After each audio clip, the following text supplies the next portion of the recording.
the first question that Jacob sent our way from Aaron Tucker, kind of a combo. I'll kind of take the two questions that are listed here, which you kind of started to answer anyway, the translation from big church and stuff. But I'm going to ask the second part of it. What kind of filter do small church youth workers need in place as they read, watch, consume youth ministry that a lot of times can be perceived as just for the bigger church? And how do they help apply, a book that Doug Fields wrote, that maybe the perception is that's for the bigger church. How do they apply those principles? What kind of filter do they need for a small church setting?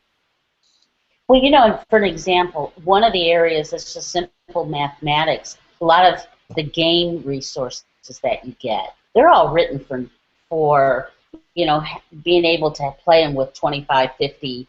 So a game book, knowing how to do the math for when you have 6 kids come. Not every church in this rural community or small church has the inflatable, right? Yeah, right, exactly. And so I'm looking at Aaron's question and how to filter it.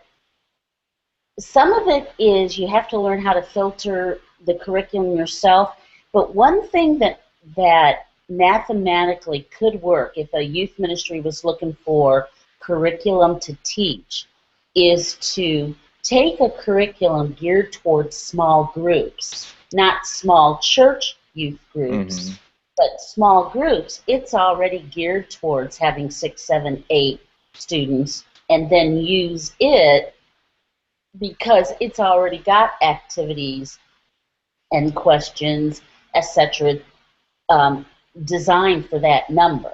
Even though it's really curriculum, written for 10 small groups, but it really kind of mathematically already works. Another question Aaron asked here is, why is there a larger amount of books written for the big church stuff?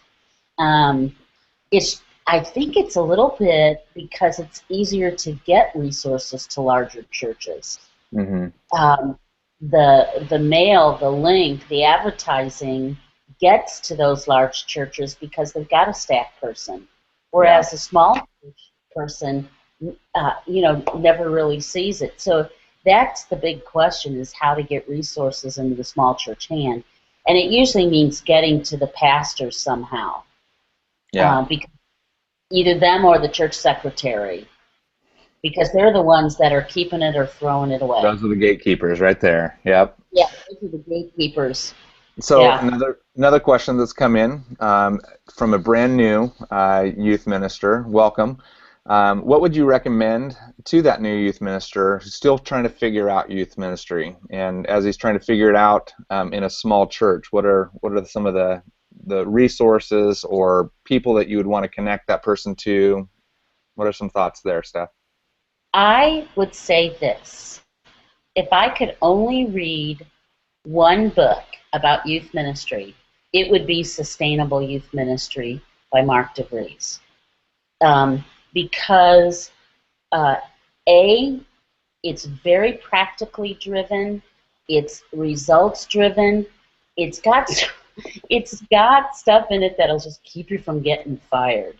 Because you know what I'm saying? That's the goal. That's the entire goal. It's the goal. Yeah, we want to teach about Jesus, but we don't want to get fired. Sustainable Youth Ministry just has solid, practical words of advice, systems and processes to put in place so that a person new in youth ministry doesn't make those newbie mistakes that a lot of youth workers make, and then they do get low and you never let go, you never see them in youth ministry again. And so it helps you with some of the administrative stuff that then allows you to be really relational. If I could only read one book, that would be it. I still think, though, that Doug Fields' book, My First 2 Years in Youth Ministry, is also really helpful. Then I always think that the Bible's good, too. Oh, yeah. You would say that, you Bible reader. Yeah, the Bible's a good one.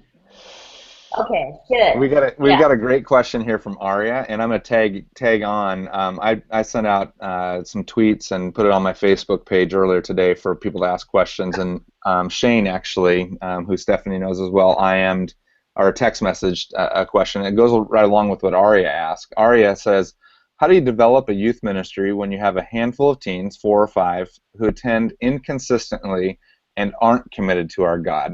And then I'm gonna put the second part of that question with what Shane asked me too, and that was to say, how about parents who are not committed to getting their kids to youth group, and maybe prioritize sports and other activities for their kids instead of getting them there. So how do you deal with the low attendance and non-committal aspects? Well, in going to that first question from Aria, how do you develop a youth ministry when you have a handful of teens who attend inconsistently? Um, First of all, 4 or 5 teens is enough, but I understand if only 1 or 2 of them show up. You know what you do? You plan activities and you plan gathering times that work with 1 or 2 or 4 or 5. Mm. And you just have to be solid. You never cancel anything. You never cancel an event due to lack of critical mass. You build those numbers the way they are. And I think a lot of times it means looking for the best ways to attract them. Instead of, if you've got 4 or 5 students, don't meet in a big old dusty aging church. Meet in somebody's home. Meet at Mm. Starbucks, to where 4 or 5 doesn't feel so small. Then, because you know how students are, they want to be connected to something that feels successful. And so you have to kind of help that success factor along a bit. As far as parents go, gosh, isn't that the age-old question? How to get parents more committed. When it's so funny when parents say, but my child is so busy, you don't understand. My child's in this and this and this and this. And my first reaction is to say to them, can I ask you, Mom, who signed all the permission slips? And that that sometimes doesn't go over well. But you know what? Every church youth group in America, every youth group's kids are too busy. But yet some youth group kids choose to still attend youth group. So Mm-hmm. it's not about the sports, it's about whether they want to be at youth group or not. From a practical standpoint, a lot of it's about calendar. When you plan things too last minute, anything that goes on the calendar less than 6 months in advance, I just think you're taking a risk. If you Mm-hmm. want your kids to go on a youth retreat, but yet they play soccer, they got to know 9 months out that that's going to happen, and they can tell their coach, hey, this is important to me. Yeah, it's interesting when I'm with my new role with Youth Specialties, YS Search, we're helping churches find the right youth pastor, and not all those are big churches and things, but Right. I've done probably 50 interviews in the last 2 weeks for one of these positions, and the most common question I ask or answer to a question that I ask, what do you like about youth ministry and what do you not like? I would say 80% of the youth pastor candidates have said they don't like the admin. And so you just nailed it, and I hope every youth pastor hears that if you're not planning things out in advance, 6, 9, 12 months, and having those things on the calendar already, doing that little bit of admin will go so far for you. And one of the questions that we won't be able to get to, but Josh asked about keeping leaders engaged and getting them to understand the importance of youth ministry. And my word of advice, because I do want to get to this last question, my word of advice is just take a day, a month, or every 2 months and just fully administrate the next few months out, even a year in advance.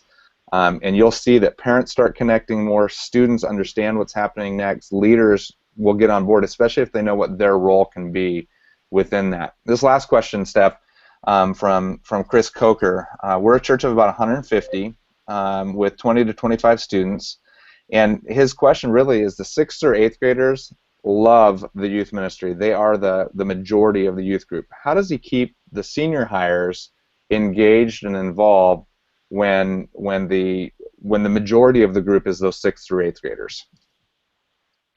Well, here's where he's at. I can see his question. And so, hi, Chris. I met Chris doing a training event a couple years ago.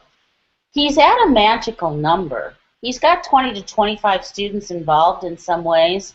And so, in Sustainable Youth Ministry, Mark talks about the rule of 30. When you get to around 30 students, and so Chris may be beginning to feel some of the struggle of his numbers, I'm not so sure that once you get to 25, 30 students, you ought to be thinking about maybe they need to meet separately anyway. Mm-hmm.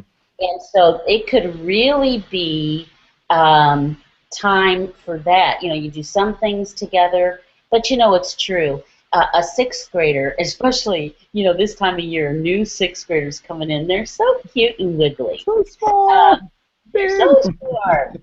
And you've got a senior in high school who now has to figure out where she's going to college. Of course, they shouldn't spend that much time together. Their lives are completely different. And so in Chris's case, with his numbers, it might be more about how do they connect and when should they be separated to spend Yeah. hard. Yeah. Yeah.